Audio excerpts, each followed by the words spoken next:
Hello, everyone, and welcome to this episode of Ignition Time. What is the one thing that can help 37% of unemployed Americans return to work sooner?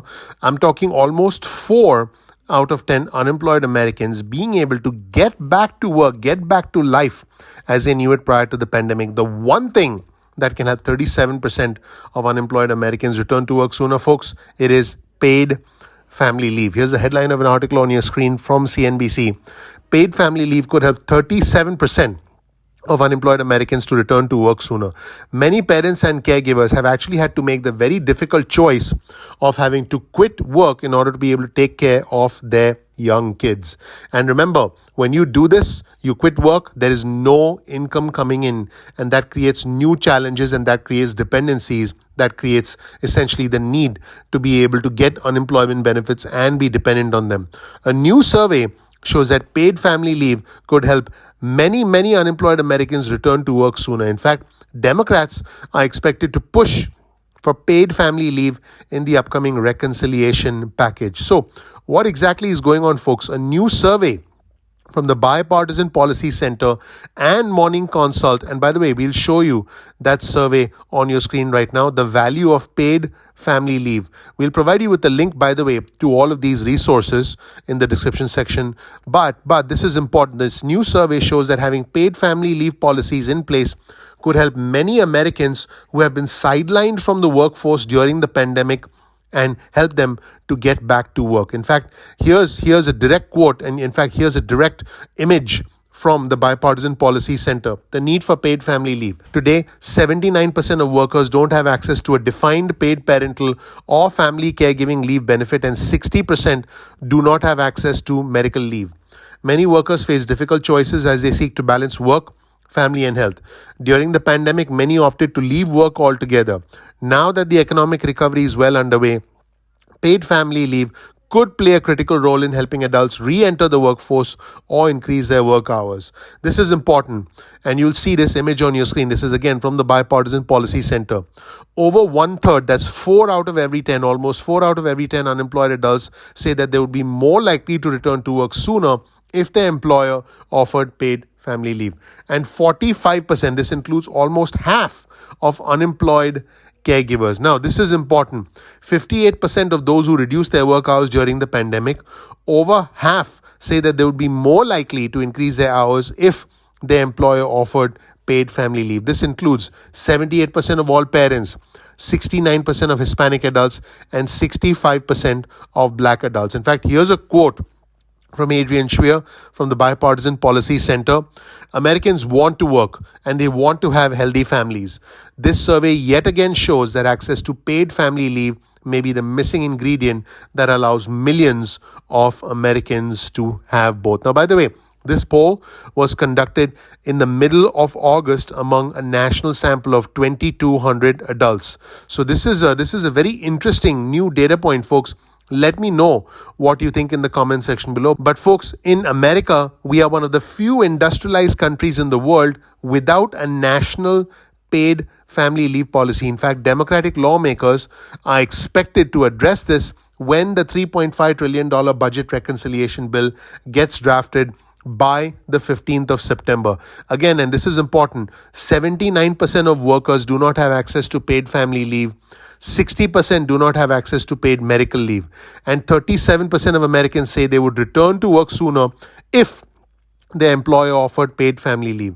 That includes 45% of unemployed caregivers. So, if a new employer provided paid family leave, how likely would you be to return to work sooner? Let's take a look at the survey responses. Very likely, 16%. Somewhat likely, 21%. Not too likely, 6%. Not at all likely, 8%. But folks, let's look at the very likely and the somewhat likely. That's 37% combined. In the meantime, out of those who did indeed cut back their work hours during the pandemic, 58% said that they would increase their work hours if their employer offered paid family leave. Now, these results essentially follow another survey conducted by the Bipartisan Policy Center. This was back in April. And that survey found that 10.6 million workers left their jobs in the past year due to caregiving responsibilities. I want you to think about that for a second. Also, African American and Hispanic workers were more likely to say that caregiving had significantly impacted their ability to work. Now, what is happening here, folks, is because the unemployment benefits are gone and the Delta variant is essentially impacting plans for parents to have kids go back to school, things are starting to become more and more challenging. Here's a quote from Ben Giddes, who's an associate director of economic policy at the Bipartisan Policy Center. In this environment, I think it's important that parents and caregivers need workplace flexibility. What this survey shows is that paid family leave can be an important piece of that equation. I tend to agree, folks, because I think paid family leave is extremely important, and not every individual has that flexibility to actually even have paid family leave. In fact, the Families First COVID Response Act provided emergency paid leave to qualifying families. In fact, Giddes also said this. This is an issue that has a good amount of bipartisan support because it helps support families, it improves workforce attachment. In other words, it helps people stay in their jobs and hopefully be more productive and be more happy in their jobs. And this in turn grows the economy. And this is a very interesting part of the survey. Have you reduced your work hours at any point during the pandemic? Fathers, 46% of them said yes. Caregivers, 39% of them said yes. Parents, 37% said yes. Moms, 28% said yes. So think about that for a second. This is a huge challenge. The big question, of course, is how we are going to pay for this. How is this actually going to be implemented? Will it be paid for with a new payroll tax, or will it be provided through a tax credit to parents? Now, President Biden has proposed paying for up to 12 weeks of paid family leave by raising taxes. Now, his plan, which by the way would be phased in over 10 years, would cost about $225 billion. There is another plan.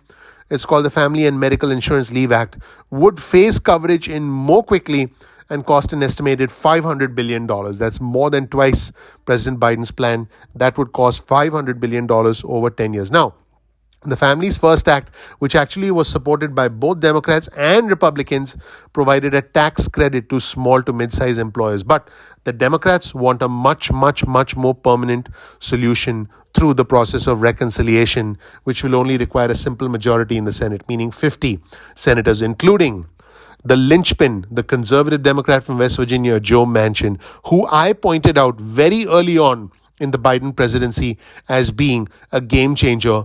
And as it turns out, he was the one who helped limit the unemployment benefits through the American Rescue Plan. And he was the one who encouraged President Biden to limit those who were getting stimulus checks, the most recent round of stimulus checks. And he is the one that has essentially said to the White House, no, we're not going to spend $3.5 trillion. I can support up to $1.5 trillion in spending, to which President Biden said, we can work something out. He's referring to Joe Manchin, of course. The two Joes will get together and work it out. Thank you so much for watching. Please click the like button. Please click subscribe. Please enable notifications. My name is Dr. Nitin Chhoda. As you know, I work hard on this channel every single day to bring you the latest news, to bring you the truth, wherever the truth might lead us. Think of this as another episode of the DC Comedy Hour, but this time the stakes are very high. Except the difference this time, folks, with the DC Comedy Hour is these are not political shenanigans and political games. These are people's lives, their livelihood, the well-being of their children at stake with paid family leave. Again, please click the like button. Please click subscribe. Please enable notifications. Thank you so much for watching. I'm looking forward to seeing you in the next episode of Ignition Time. Take care. Bye.